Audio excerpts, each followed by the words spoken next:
हे YouTube family, स्वागत कर रहा हूँ आप सभी का हमारे इस प्यारे से चैनल स्काईकॉम एकेडमी में। तो मैं अभिषेक तिवारी लेकर आ चुका हूँ आप सभी के लिए one of the most important video आपके बोर्ड के पॉइंट ऑफ व्यू से। क्योंकि भाई अब तक हमारा जो सिलेबस डन किया है, हमने इंपॉर्टेंट क्वेश्चन देखे हैं, कौन से क्वेश्चन एग्जाम में ज्यादा पूछता है, और साथ ही साथ ये देखा है कि कौन से चैप्टर से कौन सा क्वेश्चन पूछता है। बट ये सब वेस्ट ऑफ टाइम है जब तक आपको ये नहीं पता है कि आपको आपका पेपर किस तरीके से प्रेजेंट करना है। ठीक है, यहाँ पर एक चीज बहुत ज्यादा इंपॉर्टेंट रखती है, जो आपका पेपर, जो आपका प्रेजेंटेशन, जो आपका पेपर प्रेजेंटेशन रहने वाला है, ये आपके मार्क्स को यहाँ से यहाँ ले जा सकता है। अब आप पूछोगे सर कि ये पेपर प्रेजेंटेशन कैसे लेके जाएगा। देखो, बहुत सारी चीजें होती है जो स्टूडेंट्स अपने पेपर में जब लिखते जाते हैं ना, तो वहां पर मिस्टेक कर आते हैं, और ये ज्यादातर तब होता है जब आपको पता नहीं होता भाई किस तरीके से पेपर अटेम्प्ट करना है।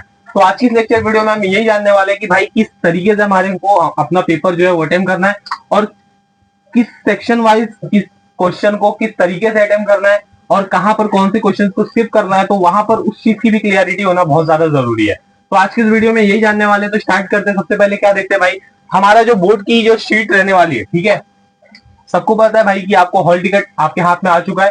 अब आप सभी को ये देखना है कि भाई किस तरीके से हमको अपने बोर्ड का जो प्रिपरेशन है, देखो आप कितना भी पढ़ रहे हो, जितना भी आपने पूरे साल भर की पढ़ाई की है, वो 3 घंटे यानी 180 मिनट के अंदर आपको वो पूरे साल भर की पढ़ाई दिखानी है।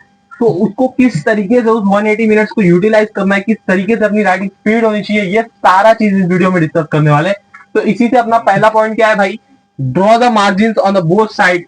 आपका जो आंसर शीट रहने वाला है, सबसे पहली बात है, जो आपको आंसर शीट मिलेगा वहां पर ऊपर एक क्वेश्चन का कुछ बना रहता है। अभी लास्ट में देखेंगे भाई किस तरीके से वो शीट आती है, बट उसके पहले समझ लेते हैं। और एक ऐसा लाइन वहां पर ऑलरेडी मारी होती है, तो वहां उसके बगल से और जहां पर आपकी शीट एंड होगी, तो वहां दोनों बाजू में आपको एक एक लाइन जो है वो खींचनी है।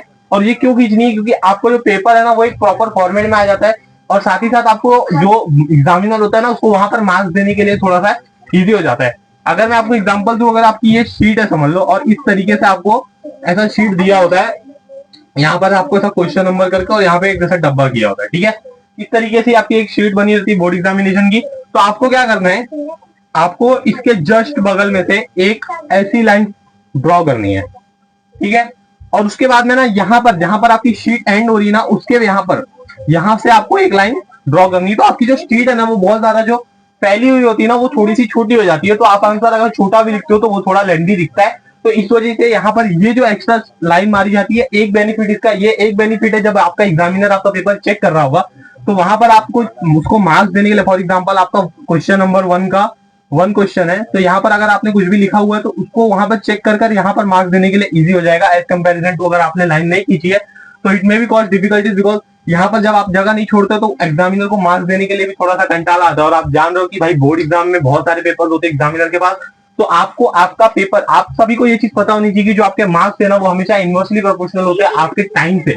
एक एग्जामिनर जितना ज्यादा टाइम आपकी कॉपी पर वेस्ट करेगा, आपके मार्क्स उतने ही कम आने वाले हैं। इतना याद रखो, जितना ज्यादा अगर एक एग्जामिनर आपकी कॉपी पर टाइम वेस्ट कर रहा है, जितना ज्यादा वो आपकी कॉपी को चेक करने के लिए अगर टाइम लगाएगा ना, आपके मार्क्स उतने ही कटते जाते हैं। क्योंकि भाई जब तक वो आपकी कॉपी लेकर बैठा रहेगा ना, उसके हाथ में वो पावर होती है कि वो आपके मार्क्स कट कर सकता है या बढ़ा सकता है। ठीक है, तो आपको आपके एग्जामिनर को इस तरीके से पेपर प्रेजेंट करना है कि आप उसको कम से कम टाइम लगे आपका पेपर चेक करने के लिए।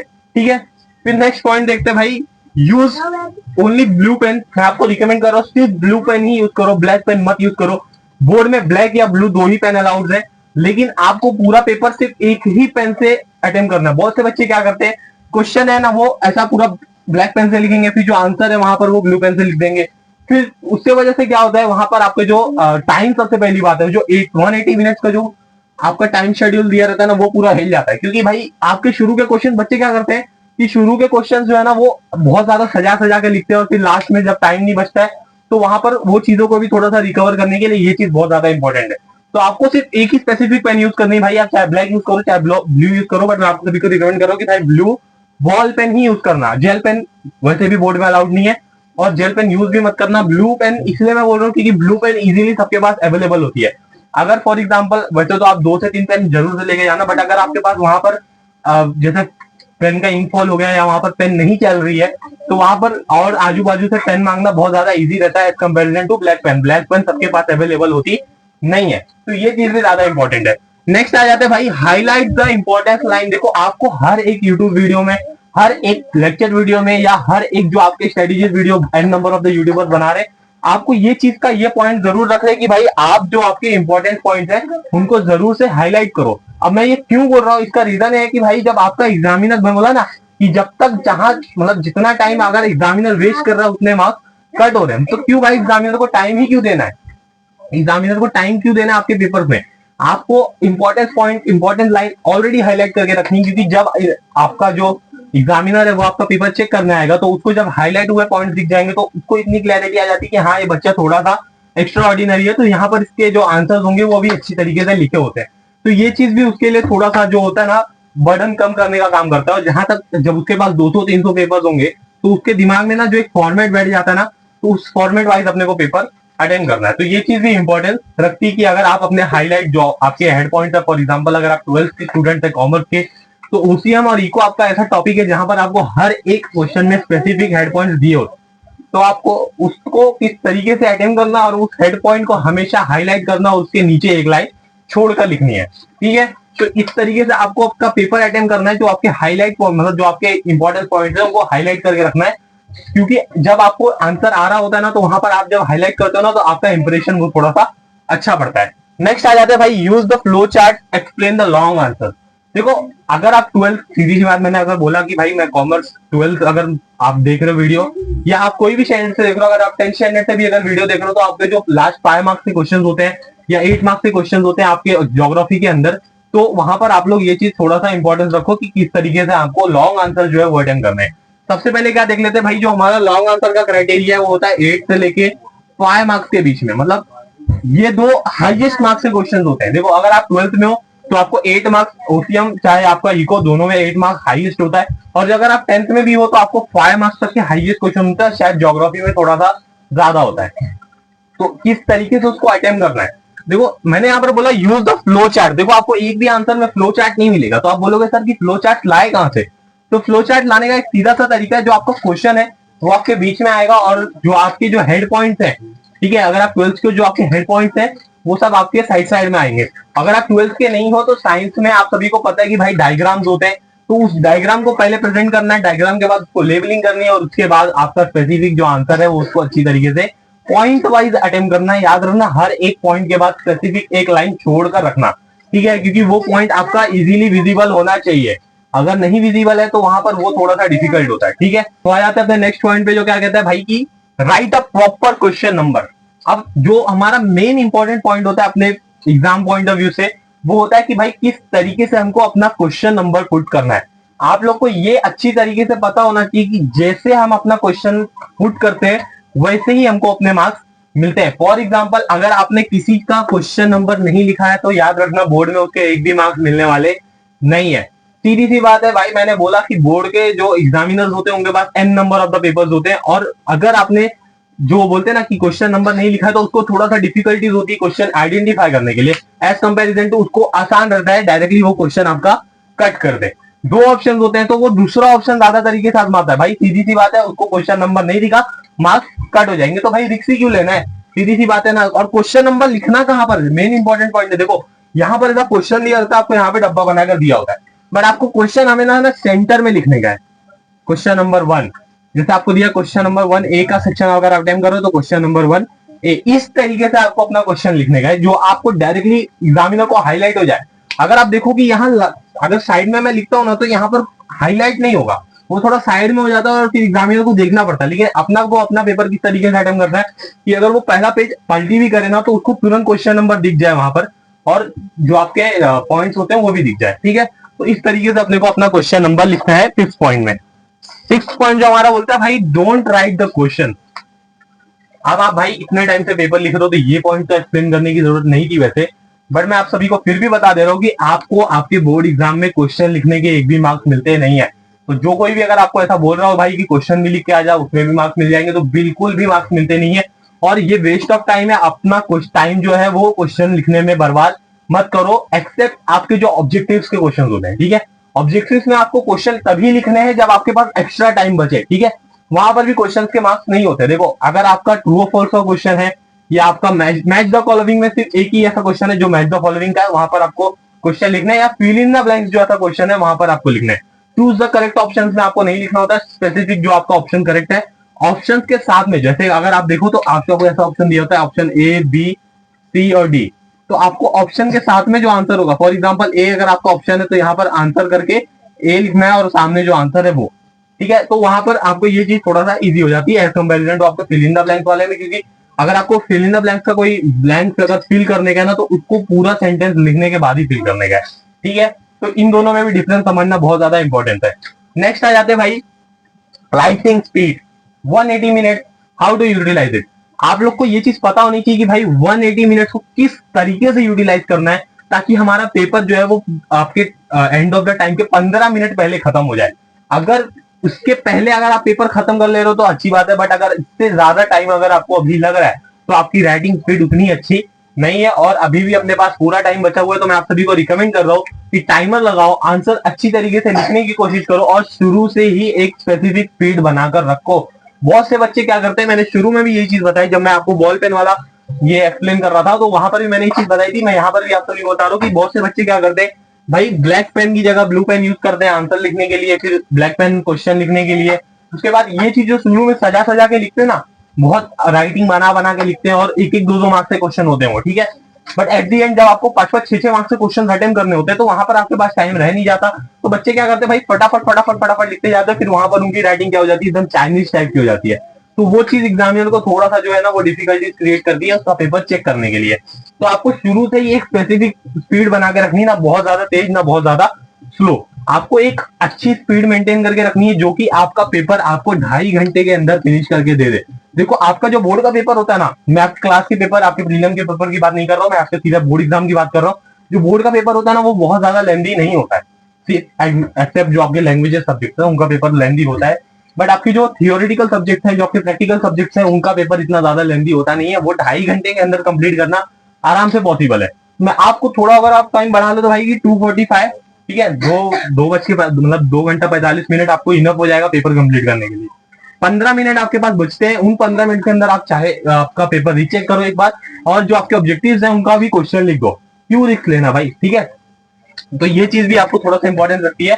अगर आप सभी ने अभी तक प्रैक्टिस नहीं की है ना लिखने की, तो प्लीज से प्रैक्टिस करो, क्योंकि थियरीज ऐसे सब्जेक्ट है ना जिनका पेपर जो है ना वो कभी भी खत्म नहीं होता।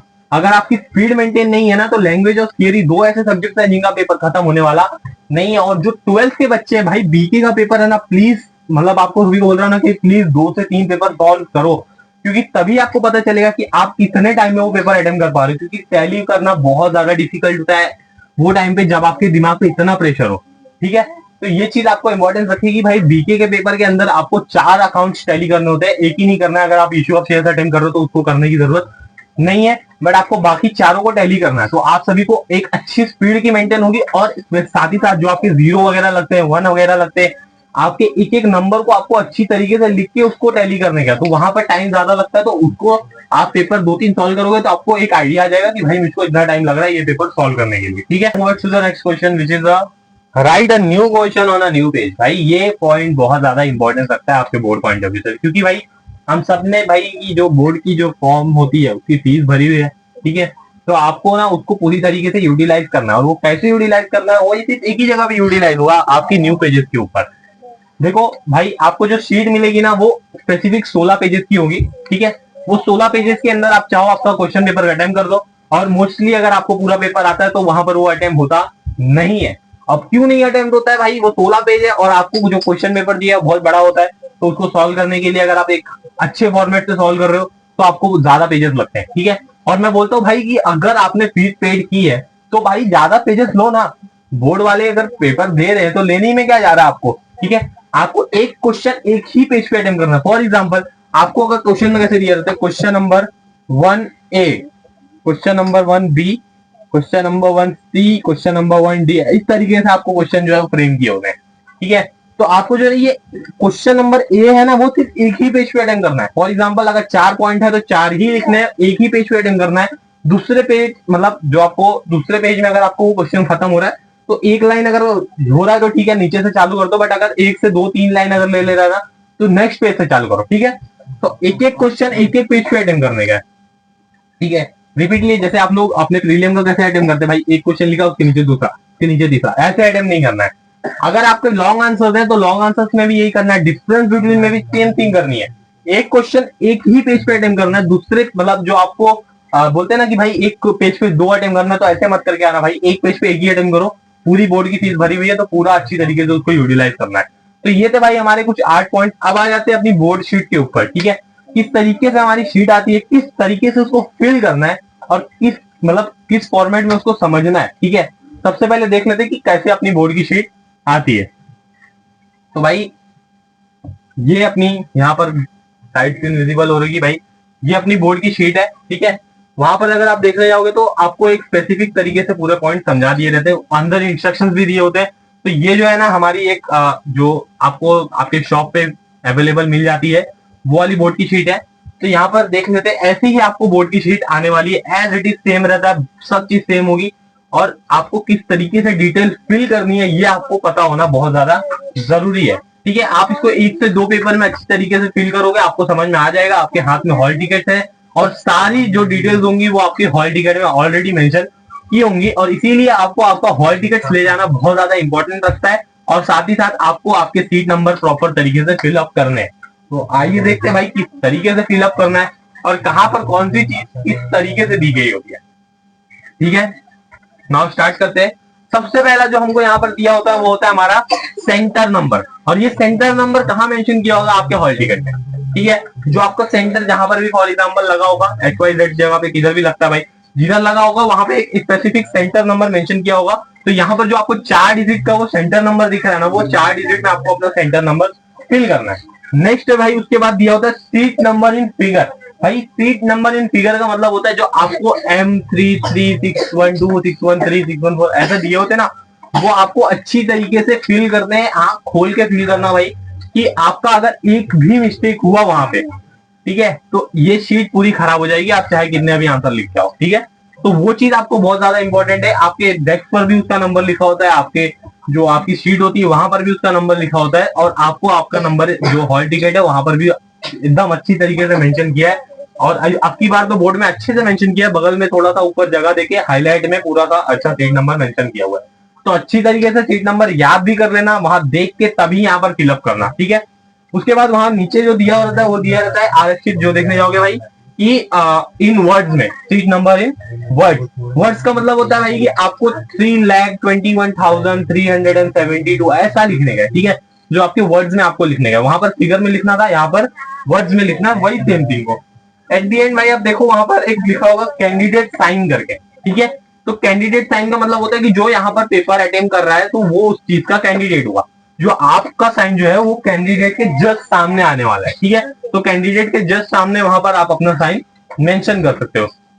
उसके बाद भाई वहां नीचे सुपरवाइजर का साइन दिया है, तो जो भी आपका इन्विजिलेटर या सुपरवाइजर होगा वहां पर वो आएगा और साइन करेगा, ठीक है। उसके बाद भाई आ जाते हैं अपने नेक्स्ट पे, जो बोलता है सब्जेक्ट, कौन सा सब्जेक्ट का एग्जाम लिख रहे हो। फॉर एग्जाम्पल अगर आप इकोनॉमिक्स का एग्जाम लिख रहे हो तो वहां पर इकोनॉमिक्स लिखने का है। और जो पेपर होता है ना, पेपर ये आपका जो सब्जेक्ट होना है, इसका कोड होता है। इसका कोड जो है ना वो आपको आपके टीचर्स वहां पर इन्विजिलेटर्स बताते हैं, प्रॉपर गाइडेंस देते हैं वो आपको किस तरीके से आपको पेपर अटेम्प्ट करना। बट ये चीजें आपको आपके दिमाग में याद रखनी है, ठीक है। फिर जो नेक्स्ट है भाई, वहां पर दिनांक दिया है, डेट, ठीक है, कौन सी डेट को आप पेपर अटेम्प्ट कर रहे हो। फॉर एग्जाम्पल अगर आपका 10 तारीख को इंग्लिश का पेपर है तो यहाँ पर आप 10 डालोगे, उसके बाद आपको जो भी डेट होगी शायद फरवरी में ना, हाँ, तो 2 रहेगा और 26, ठीक है।